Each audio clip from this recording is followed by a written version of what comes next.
Hola, ¿cómo te va? Una vez más nos reencontramos acá a través de www.beoradio.com.ar, la radio de mi amigo Gustavo Eppel, que creo que algún ángel lo tocó con una varita porque hoy está sonriente, alegre, colmado de éxitos. Un muy buen año para Gustavo y ni hablar el año que viene, ni hablar.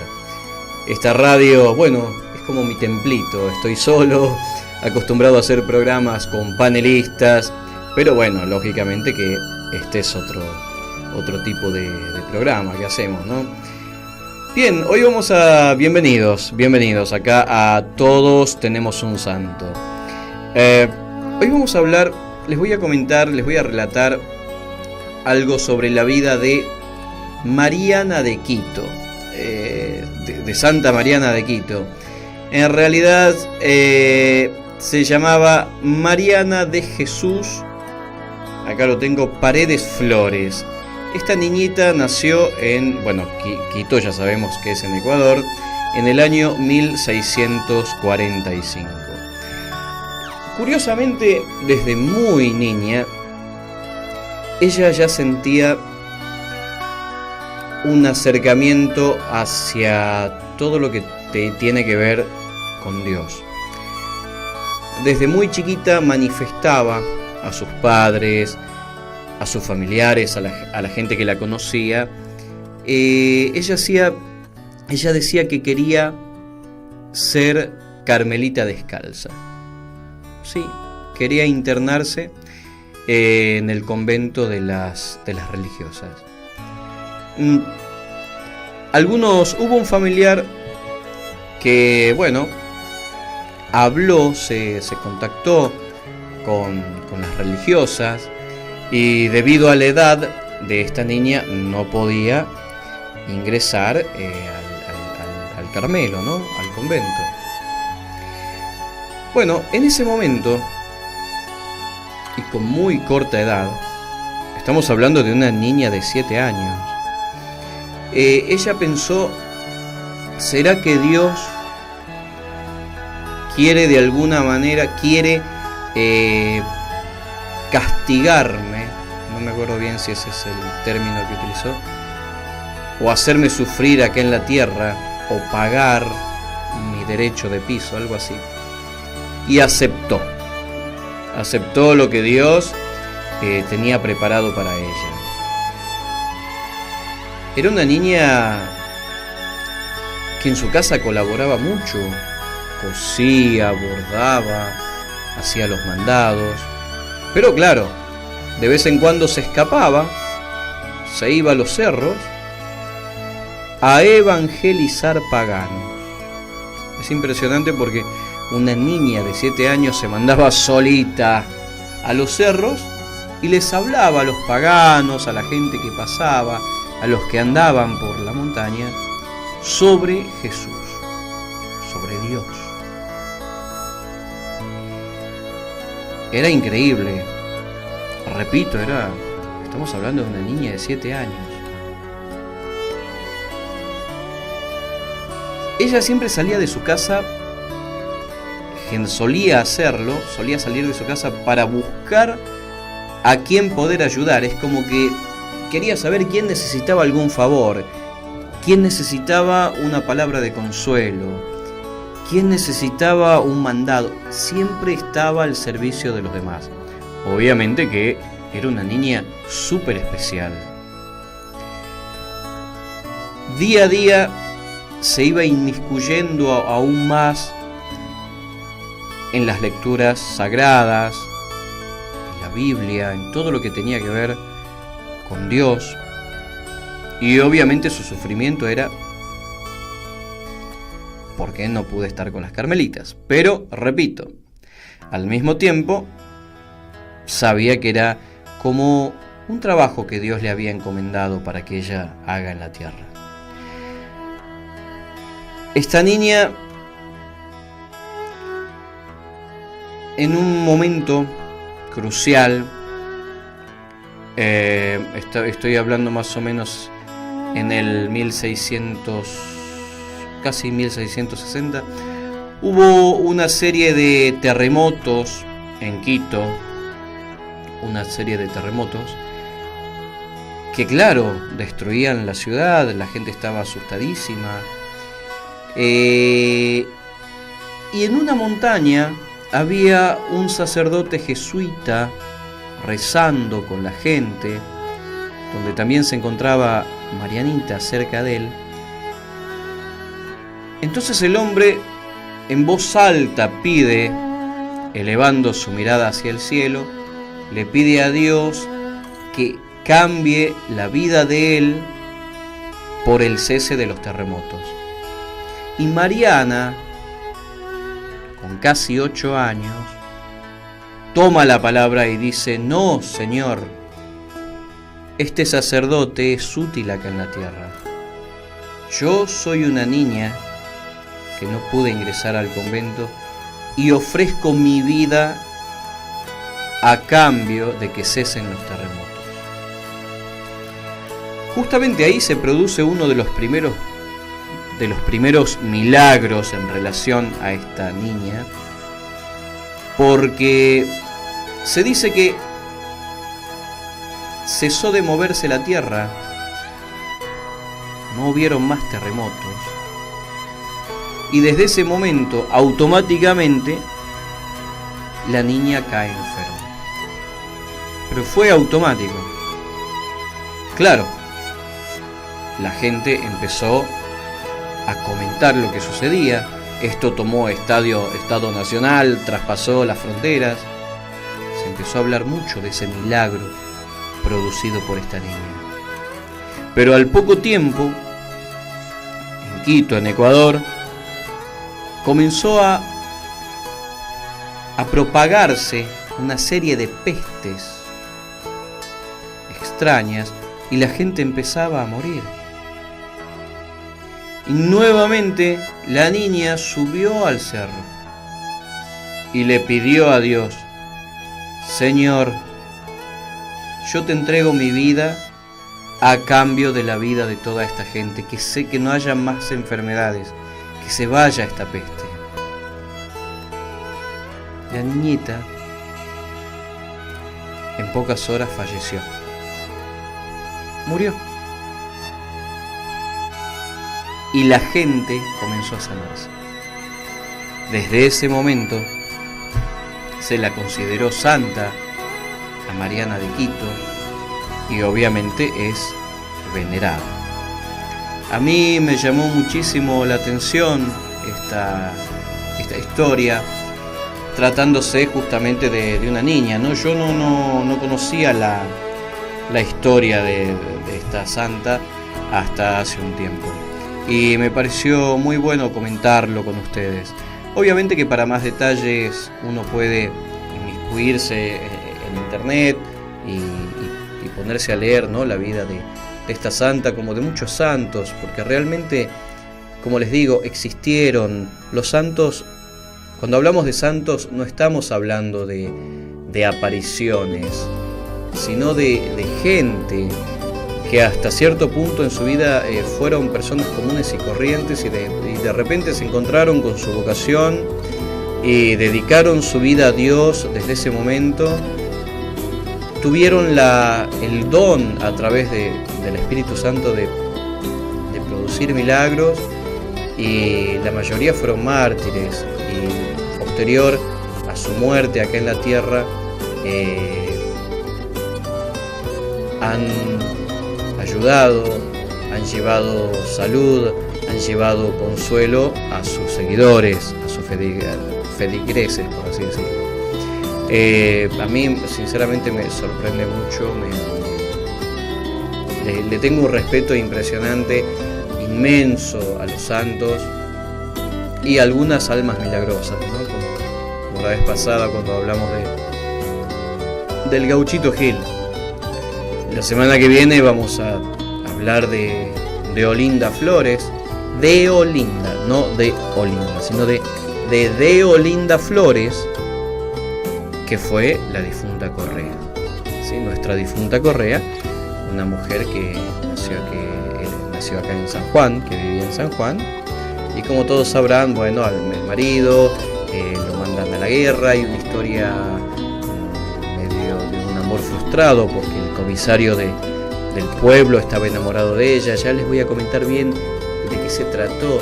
Y siempre quise investigar qué fue del hijo de la difunta Correa, porque de Olinda Flores obviamente existió. Todos ellos existieron. Como también existieron, les voy a relatar, tal como anuncié, sobre la resurrección de Leucio y Carino. Muchos dirán, ¿pero quiénes fueron Leucio y Carino? En el Evangelio de José de Arimatea, como les comentaba, José de Arimatea era uno de los miembros del Sanedrín que junto con Nicodemo, ellos están considerados como apóstoles o discípulos, mejor dicho, discípulos secretos de Jesucristo. Trataron de defenderlo cuando Jesús había ido a juicio. Había sido acusado de profanador de las escrituras sagradas de Salomón. Lo había acusado una profetisa llamada Sara, que era hija de Caifás. Lo acusó a Jesús porque la gente la acusaba a ella, y no había sido ella la que había profanado esas escrituras, sino Dimas, que fue uno de los dos que estaba crucificado al lado de Jesús a la hora de morir, el que le pidió a Jesús que lo llevara a su reino. Y Jesús le dijo: de cierto, Dimas, te digo que esta misma noche estarás conmigo en el paraíso. Sucede que justamente en el Evangelio de José de Arimatea, que también es aquel que donó su sepulcro para que guardaran el cuerpo de Jesús, esa misma noche José de Arimatea es arrestado porque había temor de que él mismo, con otros secuaces, por así decirlo, profanaran el cuerpo de Jesús, y para que desde ahí se empezara a divulgar o a sembrar el temor, como para que se diga: sí, resucitó, miren lo que pasó. Es decir, tenían miedo, ¿sí?, las autoridades, de lo que podía pasar con el cuerpo de Jesús. Como ya habían escuchado que podía resucitar, no querían que eso sucediera, no querían que eso bajo ningún punto de vista sea mencionado, ya sea que se trate de que haya resucitado o no. En fin, cuando guardan el cuerpo de Jesús en el sepulcro, José de Arimatea, como les digo, estaba en una celda, y esa misma noche, según lo que él relata en su testamento, se abrió el techo de la celda y Jesús, acompañado por un ángel, lo saca a José y se lo lleva. Se lo lleva en la nube, hacen como un viaje, y cerca de Judea lo deja en tierra. José en todo momento había observado a este ángel, y resulta ser que Jesús le comenta, es decir, José le pregunta: ¿quién es este ángel que te acompaña? Y Jesús le dice que no lo reconoces, es el ladrón que estaba crucificado a mi lado, que se llama Dimas, quien tuvo fe en mí a último momento y me pidió estar conmigo en mi reino. Él es el único que desde este momento va a estar en el paraíso hasta el día del juicio final. Es decir que, en teoría y según este testamento, el único que está en ese paraíso es José de Arimatea, Dimas. Bien, en el testamento, en el Evangelio también, José nos explica que a continuación Jesús habría descendido a los infiernos y habría liberado, mejor dicho, liberó muchísimas almas que el demonio había atrapado. No sé si decirles, porque se trataba de gente que habían cometido fechorías o actos de blasfemias en contra de Dios, porque una de esas almas que Jesús libera fue la de Abraham, y también la de Adán, y empezó a liberar muchas almas, ¿sí? Rescató. Tuvo una charla larguísima con el demonio y le dijo: Jesús, no vas a capturar ni una alma más nunca mientras estés acá. Solamente vos vas a habitar en este lugar. Es decir, por eso alguna gente dice: ¿existe el infierno? Bueno, algunos dicen que sí, pero según el Evangelio de José de Arimatea, las palabras de Jesús indicarían de que nadie va al infierno.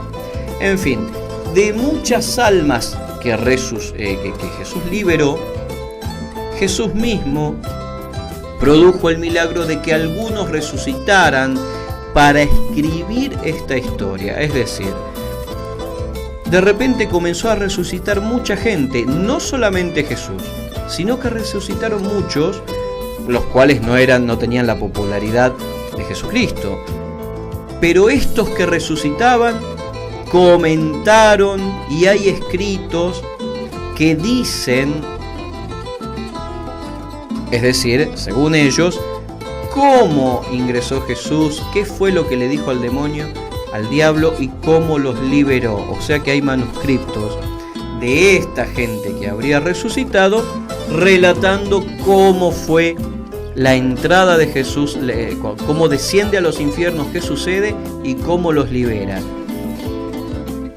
De esta gente que había resucitado y que comentaron y que hicieron y que dejaron todo por escrito, esta historia, esto que les sucedió. Porque imagínense, empezó a resucitar gente, la gente decía: ¿pero cómo resucitaste? ¿Qué pasó? Y no, estaba muerto, estaba capturado en el infierno, bajó Jesús, nos liberó, le dijo esto y esto y esto a Satanás, y acá estamos, relatando la historia. Y los escribas escribiendo todo lo que esta gente relataba. Hay muchos manuscritos que no he sabido este tema. Bueno, habían dos hermanos gemelos, Leucio y Carino, que habían fallecido, pero también pertenecieron a este grupo que Jesús había rescatado sus almas del infierno y ordenó que resucitaran. Cuando Leucio y Carino aparecen por la zona donde vivían, la gente ya estaba escandalizada, asustada por estos sucesos, y las autoridades los mandaron a llamar a los dos juntos. Entonces se dijo: bueno, ahora vamos a comprobar si esto es verdad, porque no puede ser tantos resucitados que estén comentando todos lo mismo. Los citan a Leucio y a Carino. Los separan. A uno lo encierran en una habitación y al otro lo encierran en otra, ¿sí? Les dieron para escribir y tenían que describir qué les había sucedido. Es decir, es como que a mí y a Gustavo nos encierran en dos calabozos diferentes y yo tengo que escribir todo lo que sucedió hoy acá, de qué hablamos, y él tiene que escribir qué sucedió, es decir, describir lo que hoy hablamos. Resulta ser, bueno, Leucio escribe su historia y Carino escribe la suya. Los dos ingresaron al mismo tiempo. Los dos comenzaron a utilizar puño y letra a la misma hora. Los dos terminaron de escribir a la misma hora. Eso ya era llamativo. Cuando los juntan de nuevo frente a la autoridad, los que respondían al gobernador en ese momento presentaron el escrito de Leucio y el de Carino. Y no podían creer cómo podía ser que separados hayan escrito exactamente la misma historia, pero exactamente igual. Morí, descendí con la misma coma, el mismo signo de el punto y aparte, con punto seguido, todo era exactamente, era un calco, una historia de la otra, el relato, las palabras y la misma escritura. Eso no era normal, no era posible. Entonces, cuando los juntan de nuevo, ellos comienzan a relatar lo que habían escrito y de arriba aparece una luz que ciega a varios y se los ve caminando a los dos hermanos hacia esa luz y comenzaron a desaparecer. Esa luz se los habría llevado al cielo. El testimonio de Leucio y de Carino fue clave, todo fue clave para que la fe se fortifique. Pero no es sabido, la gente casi no sabe esto, pero ese testimonio de ellos tuvo mucho que ver con la fortificación de la fe. El testimonio de ellos y el de otros que habían resucitado. Es por eso que creer en Jesús, creer en Dios es tan fuerte. No solamente por eso, pero eso, esto que sucedió, este pedacito de la historia, también ha sido parte de aquella fe, de que esa fe crezca. Porque claro, obviamente no estaban mintiendo. Yo siempre... yo me bautizaron, hice la comunión, la confirmación. En algún momento de mi vida había pertenecido a un grupo que se llamaba Ramita. Y era un grupo que, iban, te reunías, hablabas de Dios y hacíamos cursos de investigación bíblica. Y esta gente te convencía de que, tal como dice en la Biblia, ¿no? Lo dice Jesús: yo soy el camino, la verdad y la vida. Nadie llega al Padre si no es por mí. Perfecto. Ellos decían que esto significaba de que no hay que rezar a la Virgen ni a los santos, ni que hay que rezar a nadie, sino que hay que ir a Él porque no hay intermediarios. Perfecto, yo estoy de acuerdo. Uno no necesita un intermediario para rezar a Jesús. Pero sí estoy de acuerdo con que en el ministerio, en el reino de Dios, hay también toda una gran familia. Porque cuando Jesús le dice a María, por Juan: María, tienes ahí a tu hijo, y a Juan tienes ahí a tu madre, nos quiere decir que veamos en María a nuestra madre. Y todo lo que tuvo que ver con Jesús es sagrado y tiene que ver con la divinidad. Los apóstoles, la Virgen María, quienes Él rescató del infierno y les ordenó resucitar para que escriban su historia, lo que a ellos les sucedió. Entonces, sinceramente ahí volví a creer y dije: no, obviamente que los santos tienen un poder, obviamente que un poder porque venido del Espíritu Santo, no es que porque fueron mártires tuvieron un poder propio, no. Es como que la luna tiene luz, ¿por qué? Porque es el reflejo del sol, ¿sí? Yo veo a los santos algo así, tienen esa luz que se los da, es venida del Espíritu Santo. Entonces, de ahí, desde que yo solo empecé a investigar, me di cuenta de que sí, realmente los santos tienen, repito, no es necesario rezar a un santo para rezarle a Dios, pero hay gente que ama a su santo. Los santos tienen que ver con que la fe se haya fortalecido, las almas milagrosas, el tema de esta gente que había resucitado y que dieron testimonio, todo a favor de la fe, ¿no? Así que si alguna vez tuviste dudas, porque también en la Biblia se dice no rezar a imágenes, no pidas a imágenes, pero yo creo que no es que se refiera a una imagen que a él lo represente, sino a una imagen que represente a otra cosa, ¿sí? Porque hay gente que necesita una imagen para recordar o para que le recuerde a Dios. O algunos dicen, bueno, si miro al cielo no miro a nada, prefiero ver a esto que lo representa. Bueno, está bien. Si están viendo una imagen que representa a Jesús o a su santo o a su Virgen, está bien. Porque al menos están buscando su conexión, es su manera de conectarse con la divinidad, con Dios, con el santo o con la almita que ellos deseen. Siempre y cuando, como también lo dijo Jesús en la Biblia, yo siempre digo la Biblia porque la Biblia es, digamos, es lo más importante, es el manuscrito más importante. Y Jesús mismo lo dijo en la Biblia, el que hable en nombre mío, bienvenido sea, ¿sí? El que sane en nombre mío, bienvenido sea. Entonces, si una persona está rezando, mirando una estampita a Jesús o el nombre de Jesús, o está todo lo que tenga todo lo que esté pidiendo con relación a la divinidad, está bien visto por los ojos de Dios. Así que no nos asustemos mucho cuando alguien nos dice, no, ¿cómo le vas a rezar una imagen? Eso es pecado, eso es blasfemia. Nada que ver.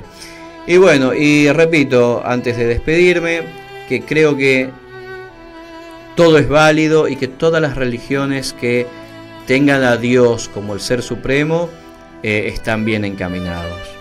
Mormones, evangelistas, testigos de Jehová, católicos, está todo bien. Sí sería importante que den más cátedra, que enseñen más quién fue Jesús, quiénes fueron los padres, cómo fue la historia, cómo fue la historia del padre de Jesús, de José, de la Virgen María, porque todo eso hace que la persona se inmiscuya más en esto de la religión. Así que bueno, espero seguramente que no los aburrí, pero bueno, de no haberlos dejado ahí pensando el tema de la imagen, porque nada, a mí me había pasado y bueno, recibí un alivio cuando me reencontré con la Virgen y con todos los santitos. Bueno, ha sido un gusto estar en esta radio, nos reencontramos el próximo miércoles a las 17 horas acá en Todos Tenemos un Santo, a través de www.beoradio.com.ar. Chau, chau.